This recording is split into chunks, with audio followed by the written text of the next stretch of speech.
बांदा साहेब आप जी दी धੰधन सतगुरु सेवाराम साहेब आप जी दी सदा धंधन साहेब संत माता जी आप जी नू कोट कोट नमस्कार। सात संगत जी, किस्सा सही राह पे चलने का, किस्सा सही राह पे चलने का कभी शुरू हुआ ही ना होता अगर सतगुरु सेवाराम जी ने हमें नाम दान में हिस्सा दिया ही ना होता। किस्सा सही राह पे चलने का कभी शुरू हुआ ही ना होता अगर सतगुरु सेवाराम जी ने हमें नाम दान में हिस्सा दिया ही ना होता। माना की उंगली पकड़ के है माँ बाप ने चलना सिखाया, माना की उंगली पकड़ के है माँ बाप ने चलना सिखाया, पर चलना है किस रास्ते पे ये हमेशा है इस दर ने सिखलाया। पर चलना है किस रास्ते पे ये हमेशा है इस दर ने सिखलाया। ना बांधते जो सतगुरु जी रहनियों में हमको, तो झेलना पड़ता हमें भी इस कलयुग के जम को। ना बांधते जो सतगुरु जी रहनियों में हमको, तो झेलना पड़ता हमें भी इस कलयुग के जम को। और सतगुरु जी तो स्पष्ट कहते हैं वचनों में सबको, सतगुरु जी तो स्पष्ट कहते हैं वचनों में सबको, कि हो जाओ अगर तुम रहनियों के पक्के, हो जाओ अगर तुम रहनियों के पक्के और अपने नितनेम के सच्चे, तो चलूँगा साया बन के हमेशा तुम्हारे साथ, पूरी करूँगा तुम्हारे मन की हर बात। तो चलूँगा साया बन के हमेशा तुम्हारे साथ, पूरी करूँगा तुम्हारे मन की हर बात। नित नेम में हो जाए अगर लापरवाही, नित नेम में हो जाए अगर लापरवाही, तो फिर भी बच्चों के अंग संग रहते हैं प्यारे निरंकार। लेकिन बच्चे अगर हो जाएं रहनियों के भार, बच्चे अगर हो जाएं रहनियों के भार, तो समझो फिर वो अपने जीवन के कहर के खुद ही हैं जिम्मेदार। तो समझो फिर वो अपने जीवन के कहर के खुद ही हैं जिम्मेदार। रहनियों में रहने वाले बच्चों की तो सुनते हैं सतगुरु बार बार। तो सात संगत जी, इस गुरसिक के साथ बीती एक साखी दास आपके साथ साझी करना चाहता है कि सतगुरु कैसे हमारी हर पल सुनते हैं। दास बात कर रहा है सात संगत जी सन 2014 मंगल भवन की। सन 2014 मंगल भवन के टाइम पर गुरु महाराज जी अमन चुग भैया से सेवा लिया करते थे वीडियो रिकॉर्डिंग की। अमन चुग भैया जी अश्वनी चुग जी के बेटे, उनसे उस टाइम पे सेवा लिया करते थे वीडियो रिकॉर्डिंग की। तो उस टाइम पे अमन चुग भैया अपना पूरा कंप्यूटर सिस्टम लेके वहाँ पे लगाते थे, जो कि स्पेस बहुत ज़्यादा घेरता था। तो उस दौरान, उस गुरपुरब के दौरान 2-3 गुरसिख भाइयों ने अमन भैया से बोला कि बेटा तू लैपटॉप ले ले, स्पेस बहुत कम घेरेगा वो और तेरा काम भी सारा बन जाएगा। उन्होंने कहा ठीक है जी।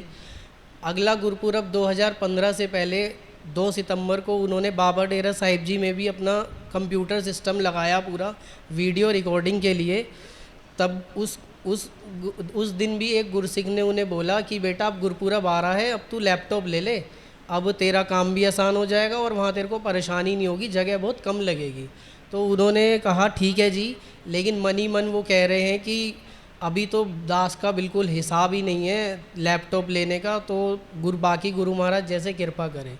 बस उस दिन भोग के बाद अमन चुग भैया कोटी साहिब जी में एक छोटी सी अरदास करते हैं।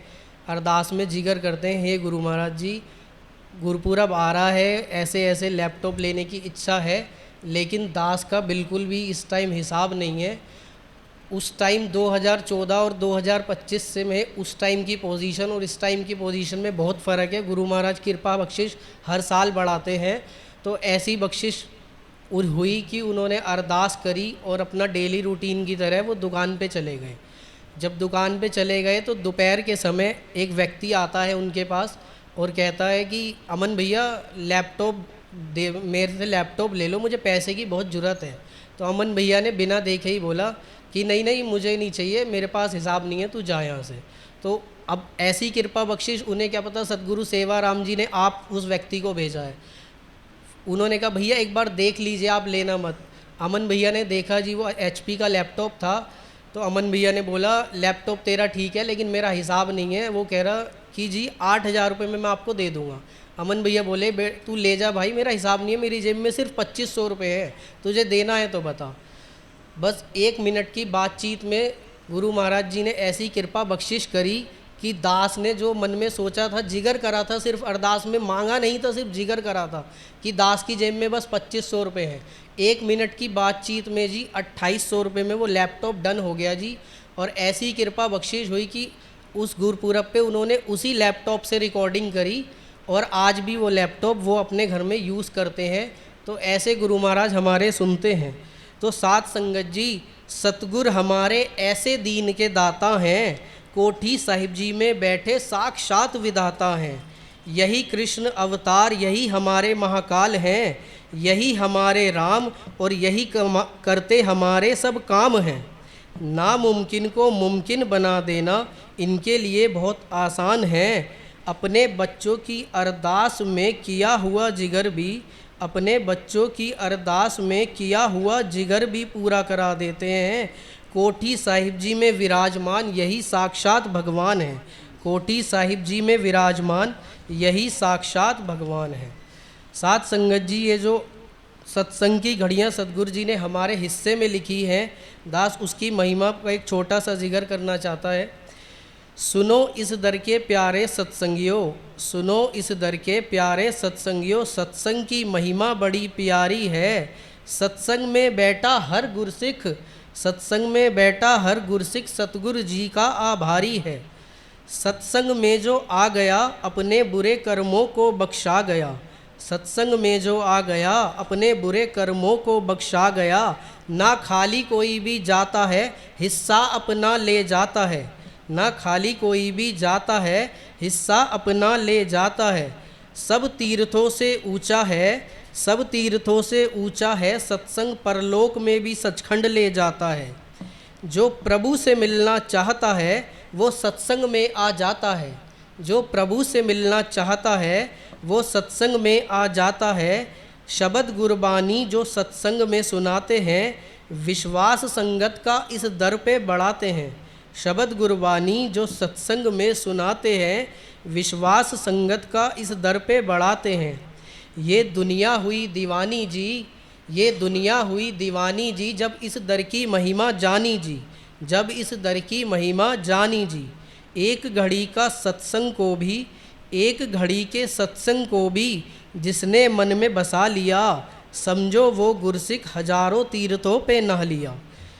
सत्संग तीर्थ ऐसा है जहाँ दाम लगे ना पैसा है, सत्संग तीर्थ ऐसा है जहाँ दाम लगे ना पैसा है।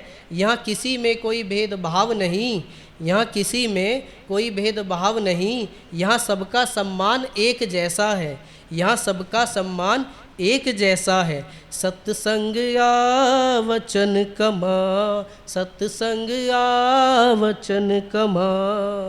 धन धन सतगुरु भगवान दास साहेब आप जी दी सदा ही, धन धन सतगुरु सेवाराम साहेब आप जी दी सदा ही जय। बंटी ग्रोवर जी ने अपना प्यार कविता राही